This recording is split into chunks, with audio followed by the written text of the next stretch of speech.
How you doing? Trev2323 here.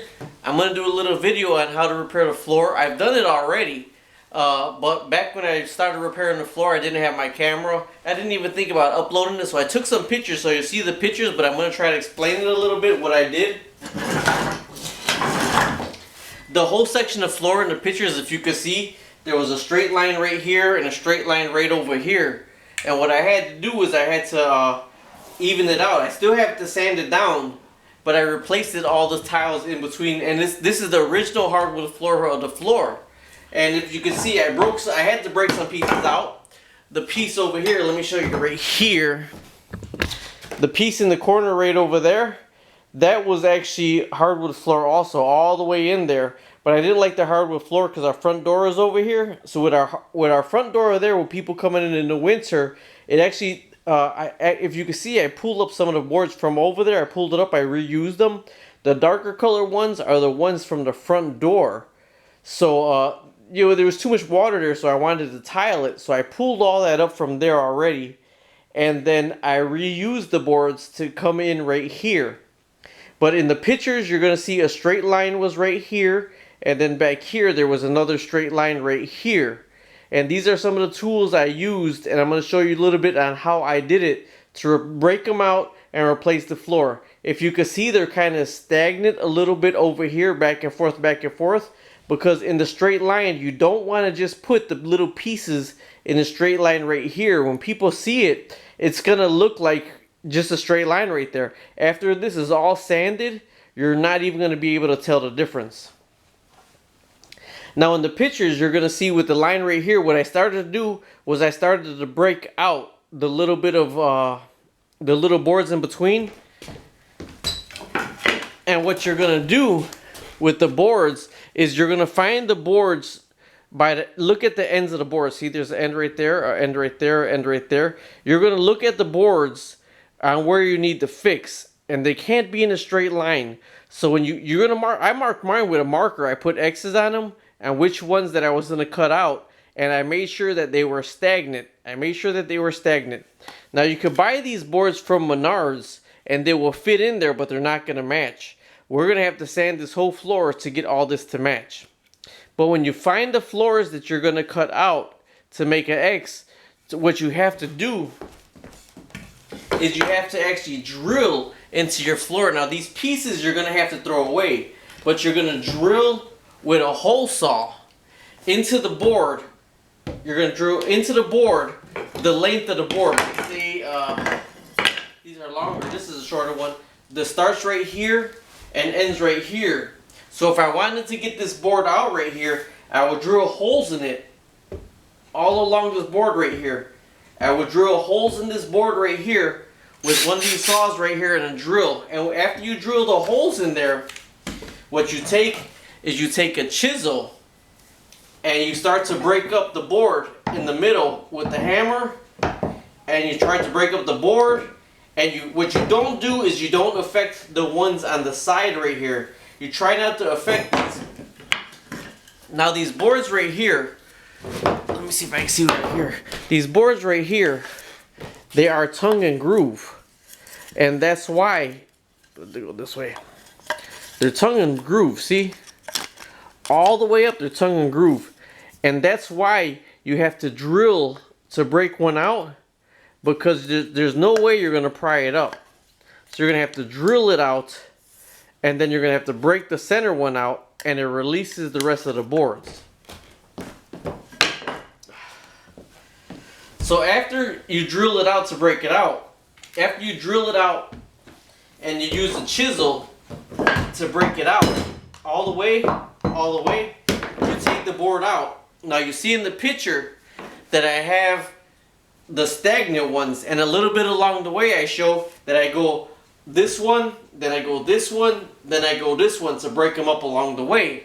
Because after that, you're going to have to pry some of them up, because the tongue and groove is going to be stuck together. Because the tongue, like this, and I got another one, this right here. These are some extra ones I had.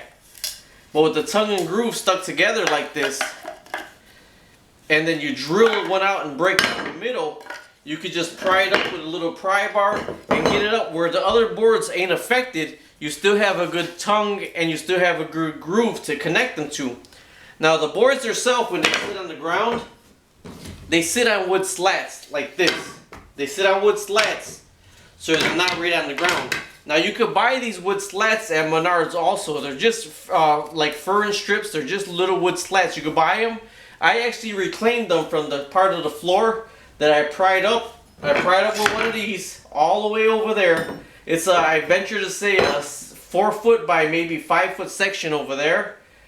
And I pried it up and I reclaimed the wood. So in the pictures, it's all the way broken up. You're going to see them all stagnated all along the way.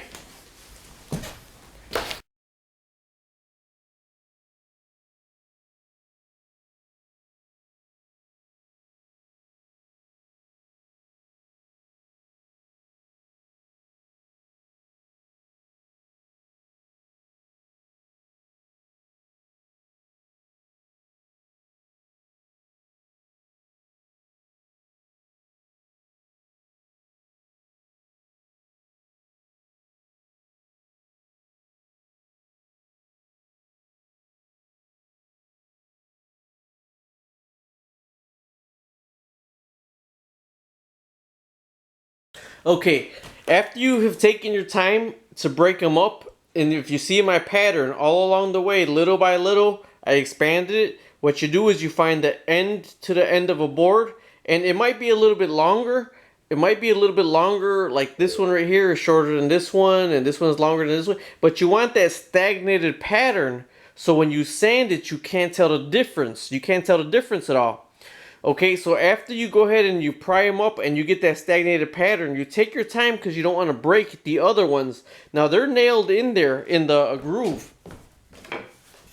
How these are, a lot of these are nailed in is you got the tongue and the groove, and in the tongue is where they drive the nails into.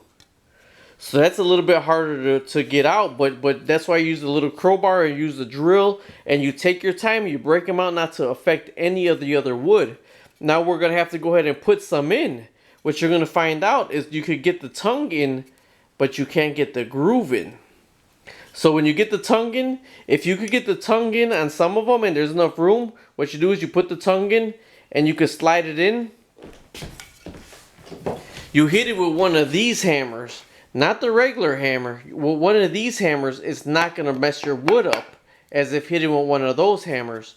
So if you could get the piece in a little bit in the tongue and there's enough to play with, you tap it on the side and it'll get the tongue and groove in to slide right in with the other one. But if you can't get the tongue and groove in, what you're going to have to do is you're going to have to get a chisel. Is what I do. What I did it was you get a chisel and you break off all along. You break off the tongue, and when you chisel and you break off the tongue, pliers after you chisel it off real good, then you with a pair of pliers you break off the tongue on the joint, not the groove. What is going to happen is the groove is going to sit in and it's going to sit down flush. Well, it's going to sit down flush next to a solid board, so that's going to be okay. You got to make sure you got your furring strips underneath so it can stay level with all the other boards right there. Okay? But now with the, see, this got the groove and this got the tongue still. If you're trying to put it in, you don't even try hitting it with the hammer, because that tongue is not going to go on this other piece right here. You'll break it off.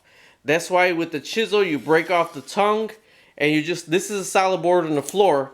They go really good together like this.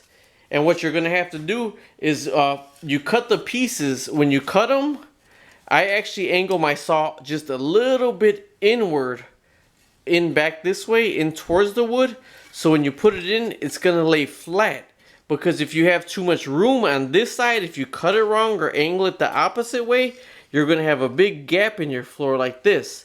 So when you cut these inward. You cut these in this way, just a tad, just a little bit, because you don't want it to crack if somebody stands on it.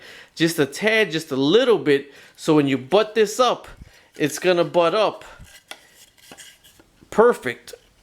where there's not going to be that much of a gap at all right there, okay? So then after you cut this off, you start to line up your pieces all the way through the floor, okay? And when you're lining up your pieces, you cut these off where need be. If you can't hit it in with the hammer on this side to shove it in, you cut them off. I had to cut off a lot of these right here. And then you line up your floor all the way and you start putting these in and you measure in between. You can see, I know you can see the different colors because I didn't sand yet, but you measure from there to there, see if it's perfect, and you cut the tongue off and you put it in there.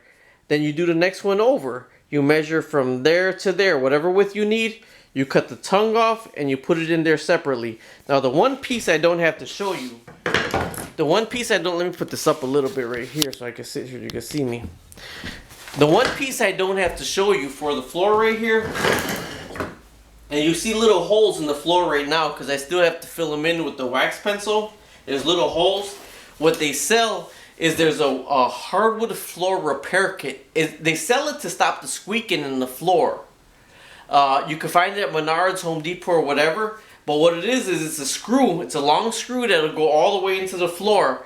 And actually, when I screwed it in, I made sure I looked for the wherever the furring strips were. That's where I put the screws in, on the furring strips to catch these right here.